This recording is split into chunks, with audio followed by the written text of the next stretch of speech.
Dear students, एक बार फिर से आप सभी लोगों का स्वागत है।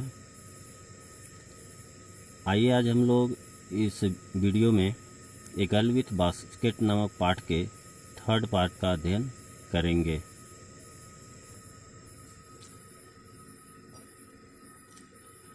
पिछले वीडियो में हम लोगों ने यहाँ तक अध्ययन किया था। इस वीडियो में हम लोग यहाँ से अध्ययन शुरू करेंगे। तो आइए शुरू करते हैं। आई बॉट, मैंने खरीदा, one any basket for a few आनाज, मैंने कुछ आने से एक छोटी टोकरी खरीदा। Another fruit basket for A bit more, एक दूसरी फल वाली टोकरी कुछ ज़्यादा से खरीदी, मतलब कुछ आने ज़्यादा देकर खरीदी। A beautiful waste paper basket, एक सुंदर रद्दी कागज़ वाली टोकरी फॉर ए रुपी, ₹1 से एक सुंदर रद्दी कागज़ वाली टोकरी खरीदा। A lovely sewing basket for a rupee, एक प्यारी सिलाई वाली टोकरी ₹1 से खरीदी। यहाँ पर सिलाई वाली टोकरी का मतलब है सिलाई के सामान रखने वाली टोकरी। तो a lovely sewing basket for a rupee, एक प्यारी सिलाई वाली टोकरी ₹1 से खरीदा। A few fans for an anna और टू ए पाइस, कुछ पंखे, अ फ्यू फैंस कुछ पंखे, एक आने से या 2 या 1 पैसे से खरीदा। माई आर्म्स वेयर फील्ड, मेरी बाहें भर गई थी। And I had not spent 50 cents, और मैंने 50 सेंट भी नहीं खर्च किया था। अर्थात राइटर कहता है कि मैंने 50 सेंट से अधिक खर्च नहीं किया था और मेरी बाहें भर गई थी। The children passed in shouting their wares, the children वह बच्चे, पास्ड इन जो अंदर से गुजर रहे थे, शाउटिंग अंदर से मतलब भीड़ से, शाउटिंग देयर वेयर्स अपने सामानों का नाम लेकर चिल्लाते हुए, वह लड़के जो अंदर से गुजर रहे थे, जो बच्चे अंदर से भीड़ से गुजर रहे थे, अपने सामान का नाम लेकर के चिल्ला रहे थे।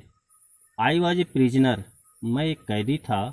कंप्लीटली सराउंडेड, पूर्ण रूप से घिरा हुआ, अर्थात पूर्ण रूप से घिरा हुआ मैं एक कैदी था। अनेबल टू मूव, हिलने डुलने में असमर्थ था। The most diligent aggressive vendor, the most diligent मतलब सबसे परिश्रमी, अग्रेसिव वेंडर मतलब आक्रामक विक्रेता, was a beautiful girl of 9 right in front of me, सबसे परिश्रमी आक्रामक विक्रेता 9 साल की एक सुंदर लड़की ठीक मेरे सामने थी। She had a lovely basket with handle, उसके पास हत्थे वाली एक प्यारी टोकरी थी। And she wanted a rupee and a half for it, और वह इसके लिए या इसके बदले ₹1.50 चाहती थी, और अबाउट 30 सेंट्स या लगभग 30 सेंट चाहती थी। अगर सेंट में कहें तो 30 सेंट और रुपए में कहें तो ₹1.50। She was an earnest pleader, she was an earnest pleader, वह एक गंभीर याचना करने वाली थी। There were tears in her eyes, उसकी आँखों में आंसू थे। She pleaded and begged in tones that would ring any heart, वह ऐसे स्वर में याचना करती थी, that would ring any heart, जो किसी के भी हृदय को पिघला दे। प्लीडेड मतलब याचना की, बेग्ड दोनों का अर्थ एक ही होता है।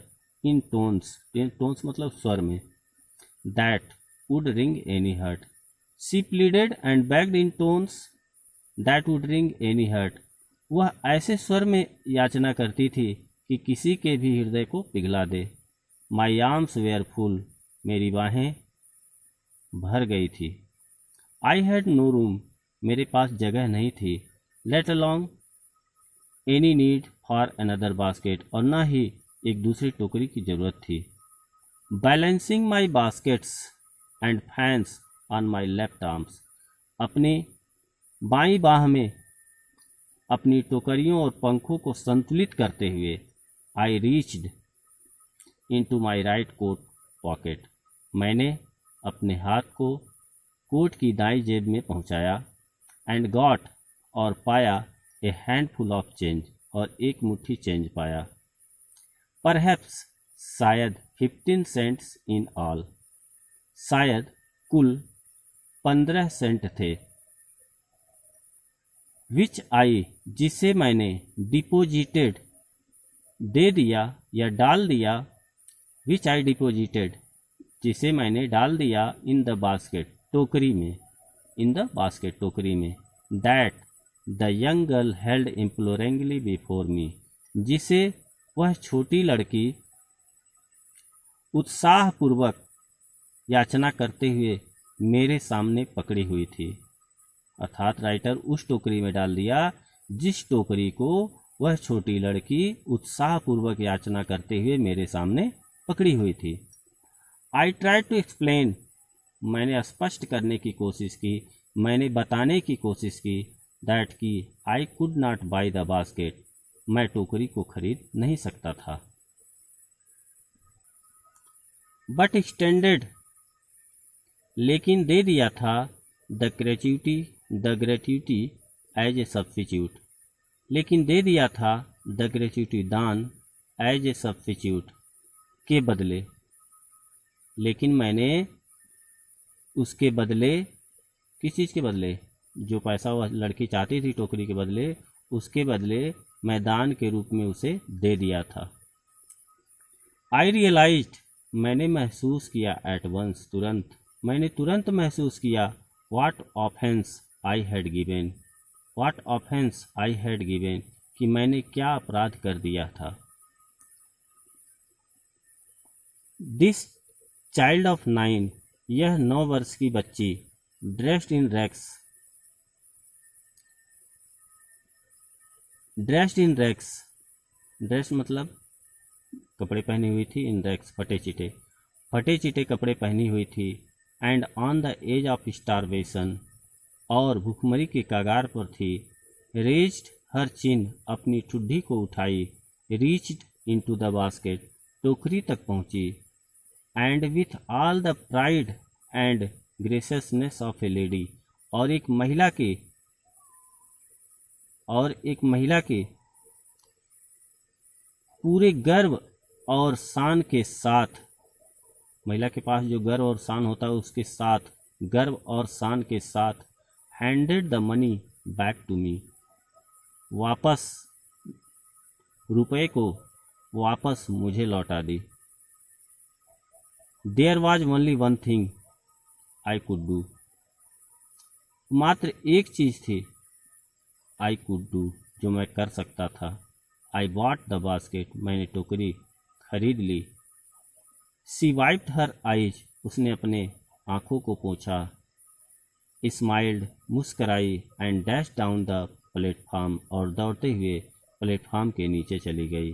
Headed for some grass hut, और किसी घास की झोपड़ी में घुस गई। That would have at least 30 cent that night, और उस रात कम से कम उसके पास 30 सेंट होंगे। I told this story to prime minister, मैंने इस कहानी को प्रधानमंत्री से बताई।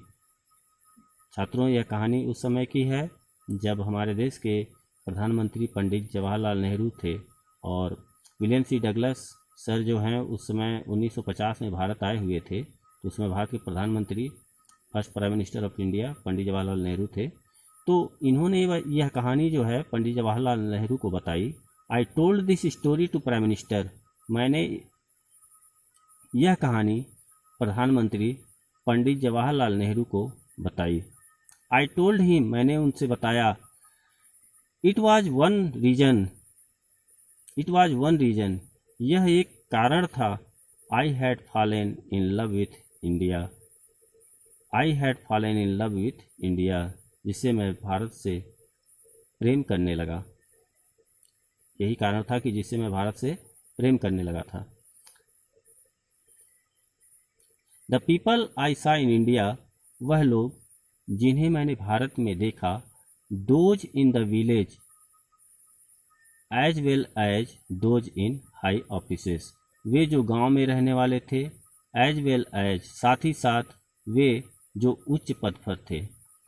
हैव बोथ, दोनों के पास था, चाहे वो गांव में रहने वाले लोग हों चाहे उच्च पद पर रहने वाले लोग हों, दोनों के पास था। प्राइड, गर्व, एंड लिवली सेंस, सजीवता के भाव। ऑफ डेसेंसी एंड सिटीजनशिप, जिनके पास क्या था, गर्व था और शिष्टाचार और नागरिकता के सजीवता का भाव था दोनों के पास, चाहे वो गांव में रहने वाले लोग थे चाहे उच्च पद पर रहने वाले लोग, दोनों के पास शिष्टाचार और नागरिकता की सजीवता का भाव था। They also have a passion for independence, उनके पास स्वतंत्रता की अभिलाषा भी थी।